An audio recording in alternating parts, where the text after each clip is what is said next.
Hey guys, BwPA, bringing you this Smolderon Mythic Unholy guide. We killed this boss on Tuesday. I got rank 2. I thought it was a good opportunity to have a look at my kill, talk about the cooldown planning, movement, seeding management, all those kind of things, to make sure when you get to this boss you can leverage the Unholy kit to do really well, because this is one of the bosses where Unholy really does excel, and you would see, like, you know, several holders being really high up on the damage meters. I ended up at around 260k-ish DPS in the end, which was rank 2 for all Unholy DKs. Sadly not rank 1, but you know, what can one do? Anyway, so for talents, I'm running the build up here. So a couple of things there to note, because this is not your standard kind of raiding build, especially in the class specific portion. So I am running Woolen Necropolis. This was the first progression kill, quite a lot of damage coming out, so I went for the more defensive option, which drops Death's Echo.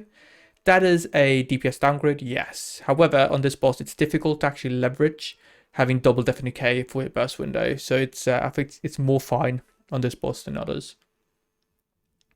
Furthermore, I am running improved Death Strike.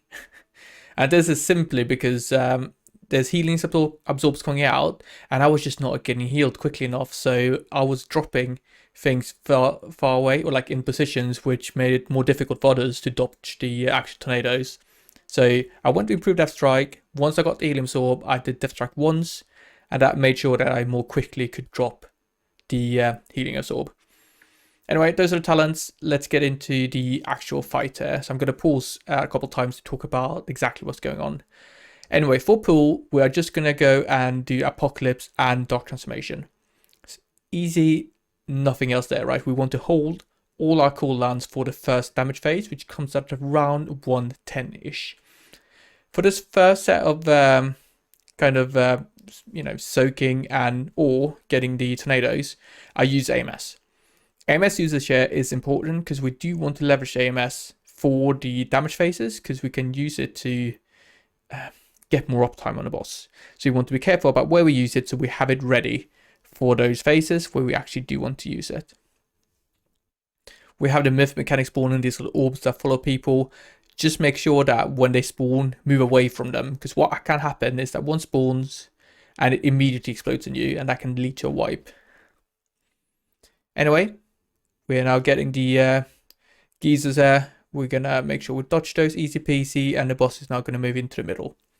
So the plan here, right, let's go through this. So I'm going to go and stand in the middle of the ring that is second to, not the furthest one, but the second to furthest ring in the middle there. I'm also going to send one death call after my death is about to run out. So you guys are going to go stand there, and since you're far away from the boss for quite some time, your death might run out. So you want to make sure you bank up enough runic power to send that death call. Furthermore, I'm going to be careful to not refresh my Festamite here. So I can actually launch Shadow from the range, but I don't want to do it once my Festamite elapses, right? So move over here. I stand second last. I use Death's Advance, send that Death Call, and run in Army, Death and K, and then follow my opener here. So I go triple Death Call there on all the souls, Apocalypse, and as soon as I hit Apocalypse, I go gather all the orbs. Next thing that happens, I stand in the middle, AMS and Berserking, right? Gives you much more uptime. Might be better to do this at the end. As you can see, towards the end, there's another scenario where you need to move out. This means that I don't get an all on the boss, so that's also a good opportunity to use AMS. But as you saw, I can use AMS to fully soak the ground mechanic. It doesn't leave a dot on me. That's primarily because I actually soaked up 5 orbs, which increases the amount of healing I do, which actually increases my MS, so that's why I can do that. That's the first damage window, right? Do exactly like that. Death's Advance, penultimate ring, run in, army, Death and K, follow the opener, yeah? Alright, we're now in the intermission, like in between the first and the second damage phase. I'm going to send Apocalypse and Dark Transformation on cooldown there to have them ready for the next damage phase. Furthermore, I can use AMS here. It is fine. I will have it up for when I need it in the next damage phase. because that's really good value where you can actually make sure that you, when everyone takes the death gate, you can just AMS and stand next to the boss. Alright, so I now get targeted by this orb. It's kind of chilling because it's not too bad to run through lava. Soak that up, make sure I press a death rod, run in, and then I send my cooldowns there. So it's a bit different here on the second one, where you kind of want to pick up the orbs very quickly because you send your cooldowns quite fast. So ideally, you want to stand a bit further, closer to the boss so that you can actually just spawn your orbs, send your cooldowns, pick up the orbs straight away. The reason we do it differently on the first one, by the way, here comes the AMS, means I don't need to death gate away. I don't get the debuff and, you know, do not take any damage at all. Anyway, the reason we actually move on to the second to last is because we want to create a bit of gap between spawning the orbs and picking them up so that they have the best overlap with our actual burst. Alright, not much going on here. So from this point onwards, I actually will save AMS. So I will need AMS. Actually, I don't actually need to. This is probably an error for my part because I don't actually need it for the next damage phase when you use Bloodlust, because that's a really itchy back and forward bot dodge. So I could technically use AMS here and be fine with it, but I'm actually going to save it.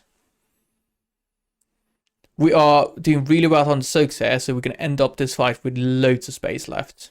Just something to keep in mind when you progression here, like where you dodge the, or where you actually bait the fire spawn matters a lot. Ooh, gets hit by one there. It's not ideal. I death strike myself up quickly. Alright, so this is the Bloodlust one. Again, second to last in the middle of this ring, as you can see here. You death advance as soon as it does the knockback. You're going to run in with army, pop down Death and Decay, and then follow your opener. Once you use the Apocalypse, that's when you want to pick up the orbs. Right, let's see what happens there. So, I actually used my Death Advance, so I had to do it a different way, where you get knocked back into position with the knockback thing. This is really spicy. I get hit by a ring. I just AMS that. Not the best kind of display of proper player, but I mistakenly used Death Advance. I'm not running Death's Echo. That's kind of like the negative aspect where I cannot actually get any leeway. But still, we get good, good overlap. If you're not going to actually spawn them on the penultimate ring, you should get knocked back into the penultimate ring, and then you will actually have them for when your gargle comes up. At this point onwards, we're just going to send our things on cooldown. So you can see we have Apocalypse and Gargle. We want to use them ASAP. So we have them ready for the final burst phase. Essentially, what the first set, so if you used it on pool, delay the first set, and then it's going to be on cooldown from that point onwards. I'm going to make sure I level my Soul Reaper as much as possible. Make sure we bait properly as well. We have lots of space, but you still want to bait.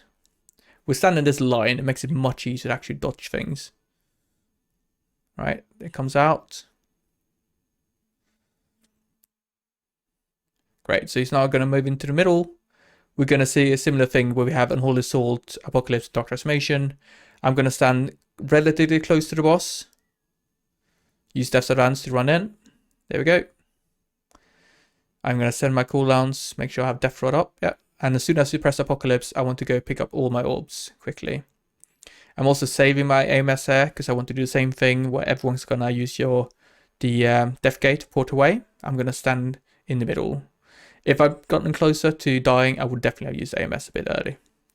Everyone gets away, I use AMS, stand my ground, people come in, and we're going to have the final kind of enrage where he starts doing the rings from far out into the middle. But that's going to be no problem for me. You can see I end up at over 310k DPS. That's augmentation buffed, so when you take away augmentation, it's going to end up at 260. Anyway, that's Smolderon Mythic for you. I felt like this was a good boss to do a guide because it takes some special gameplay to get it right as Unholy, like positioning, CD usage, all that kind of thing. So hopefully you found this usage. You can apply the same kind of technique on Heroic. because the timings are the same. You might be using blood loss on the first one, but essentially you do the exact same thing. I do want to notice on the first damage phase, I don't use potion. So you might have seen me clicking my 6 keybind there, which is my Dark Transformation Gargle macro without a potion. So that's an important note to have there. Anyway, I hope you guys find this useful. I'm sure, you know, there's not that many progression in Smolderon, but even if you're doing heroic, I'm sure this guy will be useful for you. So yeah, do leverage it to get some good passes. Leave a comment down below. Let me know what you thought about this video. Upvote, downvote, consider subscribing, and I'll see you guys in the next video. Thank you very much for watching. Bye bye.